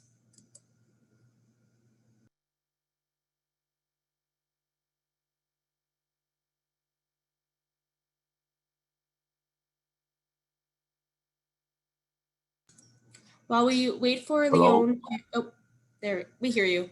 You can hear me? Yes, good evening. My name is Leon Blige, and I'm the president of the Madison Park Homeowners Association. I live on 120th Street between Park and Madison Avenue. I'm also the head deacon of my church, which is the Church of the Lord Jesus Christ of the Apostolic Faith, located on 116th Street and 5th Avenue between 116th and 117th Streets. And that church has been in the community for 56 years. We had a bike lane installed in front of it during the pandemic, and I've addressed this issue over and over again with various political people, and nothing's been done about it. But I'm going to continue to address it. But my main reason for speaking tonight is to support and buttress what many have already said about what's happening here in East Harlem. And I'm really hoping that the politicians are listening. There's an avalanche of issues going on up here, from drug usage to people just being out of order, riding motorized bikes on the sidewalk, people not picking up after their dogs, just a whole litany of stuff that's going on. Drug needles, people defecating on the street. One of my neighbors called me the other day because she was home by herself. Her husband was away, and this gentleman was in front of her house exposing himself. When she asked him to leave, he threatened her. There's an avalanche of issues going on up here. And I heard somebody talk earlier about defunding the police. I don't know anything about any defunding of the police, but I know that there's very little police activity or police response when the police are called on to address some of these issues. I can remember the park across the street from me, which is supposed to be closed at 9 o'clock, having people hanging out till all hours of the morning, making all kinds of noise. And when I called the police department to address it, they gave me the runaround until I demanded to speak with the precinct commander. And then something was done about it. I'm saying all of that to say, I'm really hoping that the politicians are listening to everyone. There are serious issues. I have homeless people now sleeping in front of my house, in front of my neighbors' houses. I hope that people are listening, that the politicians are listening, that there are serious issues going on up here that we need addressed. I thank you for this time and this opportunity. Thank you very much for your comment. We that is it so far. As at this moment, we don't have any more public members with their hands raised. Feel free to raise your hand. At this time, we're going to hear from a few of our board members who also have their hand raised. First up, we have Andrew Padilla.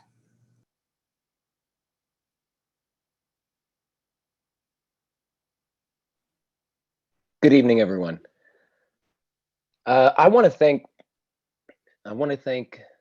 Borough President Gail Brewer for noting that there will be no libraries for 4 to 5 months in East Harlem. 125th Street will be closed for years. 110th closed this fall in school time. No libraries. When I got onto the CB in 2019, I remember CB members, including myself, were pressing to expand hours from what already existed because that was not enough for our community needs. I want to thank you again for highlighting we will not have any this fall. This should be alarming for everyone on our board. Everyone who's worried about crime in our community should be worried first and foremost about this lack of investment in our children. Not only because of the lack of educational resources offered to our children, but because of the de facto childcare role our libraries tend to play for our most vulnerable. We have to contextualize this lack of library space. From 2014 to 2020, New York City spent more on the NYPD budget than the combined budgets of 7 other agencies that provide critical services to our community. To understand a bit better, from that time period, 14 to 20, 38 billion, almost 39, 38.8 billion on the NYPD. Anyone want to guess how much we spent on libraries? 2.5 billion. Parks and Recreation, 3.6. Health and mental health, 11.3. We're in a pandemic. We see people all over the streets dealing with drug abuse, and we're not investing in it. Meanwhile, teachers and parents throughout our district, they're fundraising year after year for school supplies and learning tools. And we had, what is defund the NYPD? We had calls from over 200 community organizations throughout the city to defund the NYPD last year. It didn't actually happen. The council this year raised the NYPD budget. The NYPD should use their resources better. What other agency in New York has the resources they do? It shouldn't be our job on this board to demand they get more, while our kids, as Gail said, literally won't even have a library this fall. I also know surveillance was mentioned on this call.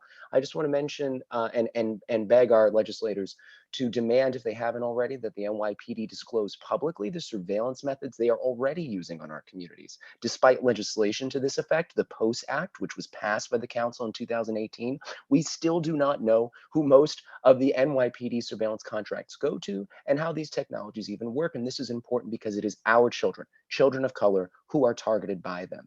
The NYPD gang database already holds records of anywhere from 18,000 to 42,000 New Yorkers, some as old as 13 years old, and we don't know what exactly happens with those files. So I want to demand that we focus on transparency on surveillance before we ask more of it, and I want to ask that we please reallocate resources. Demand the NYPD better allocate their resources before we demand new ones. We're living through a crisis. We've never lived through anything like this before. Economic, public health, mental. If we feel hopeless sometimes, imagine how our children feel. Imagine how those neighbors on a street corner shooting up at 10 a.m. feel. We have to walk with compassion, strength, and invest in our community because these problems won't be solved with more money in surveillance and policing. If they were, we would have solved them years ago.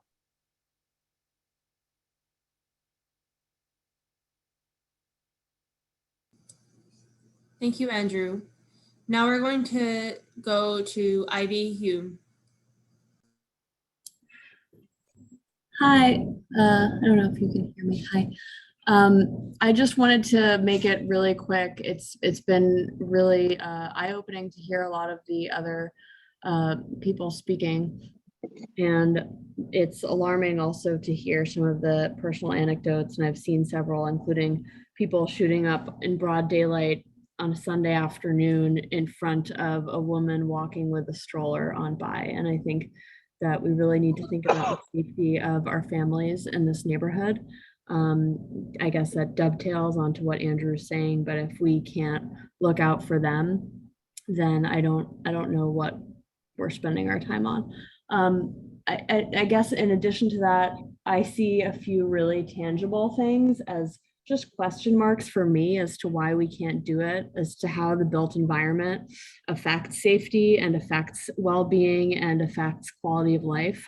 We had some more alarming anecdotes at our last community board meeting where people from the community came to speak out about rodents. And I want to say that it's been absolutely shocking how many rodents have been visible lately, and how they've been almost jumping out at you at all hours of the day. It used to just be at night. And I think this is really scary. I mean, we know that they carry disease. We've already had enough disease to worry about. I think it creates, you know, a further demoralized atmosphere when there's trash everywhere, and when we have restaurants that, sure, they're fighting to stay open, but they really don't take care of the streets that they're supposed to be stewarding. I find that particularly true. People have mentioned on Lexington Avenue the problem, so I don't need to rehash any of that. But I will cite that on my block on Lexington and 110th, right outside the train station, there's a number of bodegas, there's a number of dilapidated buildings. Who knows what happens up there, but it's a haven for drug use. This is where I saw that stroller incident. And also you can see that there's trash constantly. Every weekend, it's almost like wading through piles of garbage. It's really disgusting. And short of, you know, going around and picking up trash myself, you wonder what we can do to help stop this, and maybe design trash receptacles that are, maybe it's a community effort where we're actually figuring out what is the best design for a trash receptacle that can protect against rodent use. And then we, you know, subsidize procurement of these receptacles for businesses and buildings in the area. That seems like a super tangible solution. I think trash is a big problem. The other thing I'm concerned with is lighting. We need to be addressing problems in lighting that can directly contribute to safety. We have so many vacant buildings along corridors in First Avenue, where we know that landlords are just sitting waiting for gentrification to happen before they just raise those buildings. And I feel like these people are able to get away with murder when it comes to keeping the streets dark. They're not meeting code required foot candle requirements on the street. And it, again, is contributing to this overall atmosphere of deteriorating safety and quality of life for everyone. Thanks. Thank you, Ivy. We are going to hear next from Natasha Rodriguez. All right, hello. So I'm not sure if this is just a concern for me because I'm in high school, but at 125th Street in the mornings, like when some of us are leaving for school at like 6 o'clock or 6:30 or something like that, there's no cops over there. And it's a little bit dangerous. Like me and my friends, we've had multiple people jump out at us and threaten us while we're waiting for the train. And then also after school, when some of us were getting home from like after school activities at like 5 o'clock, there's no cops there, or sometimes if there is a cop there, they're hiding in like the back. They're never like out. And my friend one time had like someone jump out at him, and he went to try to go find the cop, and the cop told him just to get on the train and not do anything. So that's a major concern, considering that I don't know, there should be cops there in the morning, because it's really dangerous when we're all waiting there and we can't feel safe waiting to get on a train to go to school, when that's the only way we could get to school.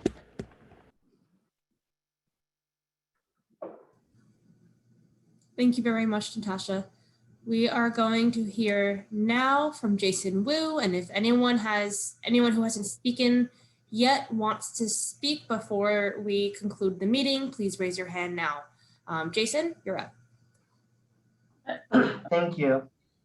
I just want to say, part of what I'm hearing is an identification of the problems that we're seeing in our district, including homelessness, substance abuse, sanitation issues, crime, and so forth. And I think for the most part, we all agree that there are issues and challenges in our community, but I do think we need to be careful about how we're framing the problem. The problem is not people who are experiencing housing insecurity or who are street homeless. The problem is not people who have substance use issues. Those are not the issues. Those are not the problems, right? The problem is where we have a housing crisis, a public health crisis, and systemic disinvestment in our community, especially in communities like East Harlem that are disproportionately Black and Latino. So I think we need to be clear in how we're framing the problem, because that also translates into what we think of as the solutions. So the solution is not more policing, which is sometimes what's dangled before us as a way of addressing all of the problems that we're seeing in our community. Policing will not fix homelessness. Policing will not fix the fact that people can't afford to take public transit and they have to jump the turnstile. Policing will not fix people selling food in the subways without a license. None of that addresses the root issues, which are about inequality that this district and community has faced for generations. So I think that, you know, if we want to talk about taking these issues and challenges in our community seriously, then we have to fight for investment in our communities, for housing, for healthcare, for education, for jobs programs, and many, many, many other institutions and opportunities and things that will actually make our community stronger and healthier. I also want to flag that the NYPD budget was increased by $200 million this past year. The NYPD budget is more than $10 billion a year. And clearly it's not keeping our community safe, as people are saying that they don't feel safe. And so we have to go beyond the same tired and false solutions that have been presented. We have to think systemically and long-term about what our communities need, instead of reaching for band-aids that don't do anything, that line the pockets of communities that are not our own communities, that do not actually live in our communities, that do not protect our communities, that abuse and brutalize the people who live in this community. And so I think that, you know, as we continue through this budget process, let's work together in fighting for the investment that our communities need. Thank you. Angel, it's Gail. Can I just say one thing about not the larger picture, but when I heard the woman talking about what's going on with some of the garbage in the park and so on, I'm more than willing to do it. But you know, the trash cans are the big bellies work, rats disappear. I mean, I've seen it with my own eyes. So if at some point in the near future, if you want to go through some of these, I'm not calling them smaller issues, but issues that can be addressed immediately, I'm glad to do it, because it is a little hard to hear, let's come up with a new garbage can. There is a garbage can. It works. So maybe elected officials or whatever could sit down with you, and I would say the easier to respond to issues, because we really can't deal with them. I thought some of these have been dealt with. And then the second issue is, just so you know, in Washington Square Park, you see the problems you hear about in the paper. So long story short, because I come from drug treatment, I was on the Veritas board for 25 years and know it well. So long story short, I brought together, I don't know, 7 or 8, including the fabulous Exodus in your community.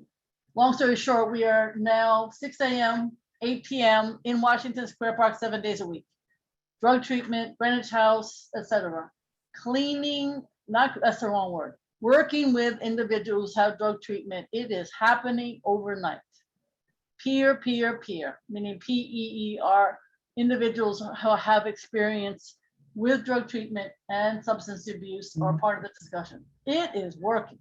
Something like that might work.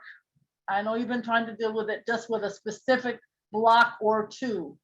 We got to think outside the box, because the city agencies can't do it. They hadn't done it in Washington Square Park for years.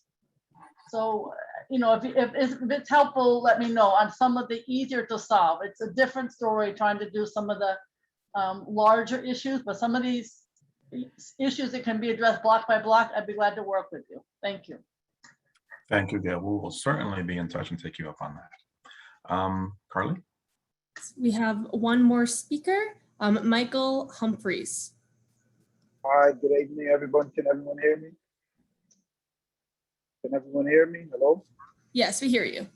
All right, perfect. So yeah, I live on 129th Street between Park and Madison.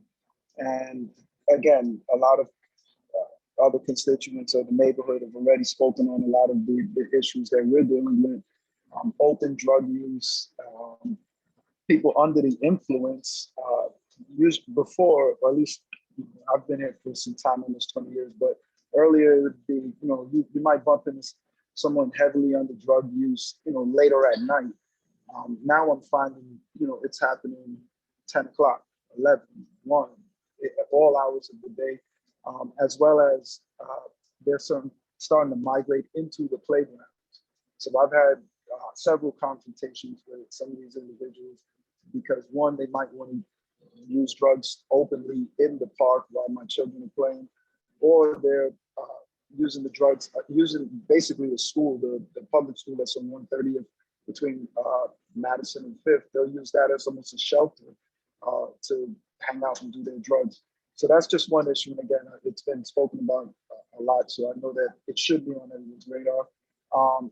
Another issue I was thinking about that might help solve some of the littering and dogs defecating in the street is, right now I'm not sure what the status of the HDFC program is, but I know it brought pride to 2 to 3 buildings on my block, where you're allowing people that might not have as many means as others in our community to be able to own their own home.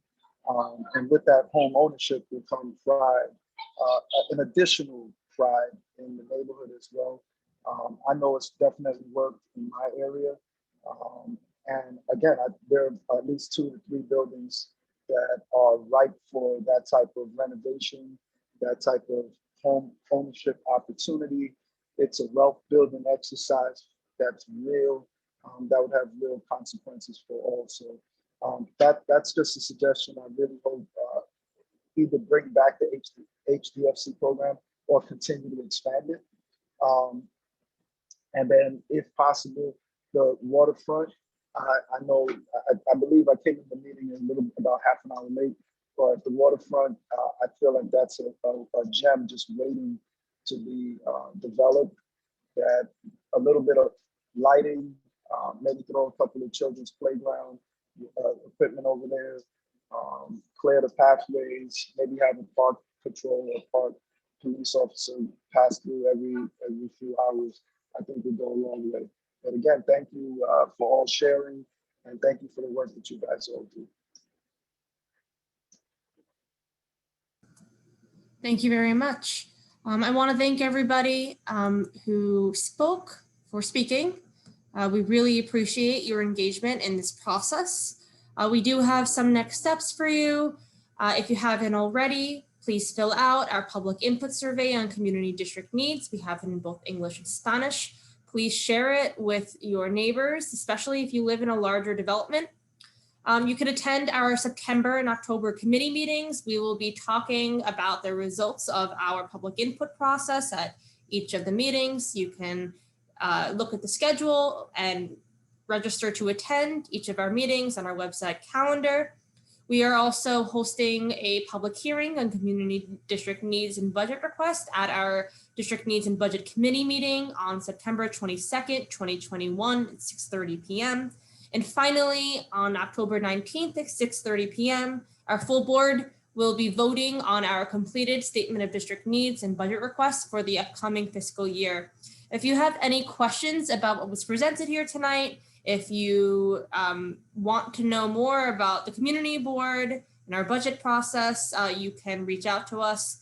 Our number is 212-831-8929, and our email is mn11@cb.nyc.gov. You can follow us on Facebook and Twitter. We will post all of our meeting dates as they occur. And we also have a newsletter that we send out weekly.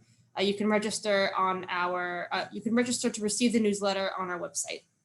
I just, once again, want to thank you all. And that's it for this meeting. Have a great night. Thank you. Thank you for having me. Thank you. Have a good night. Thank you all. Be safe. Thank you, everybody.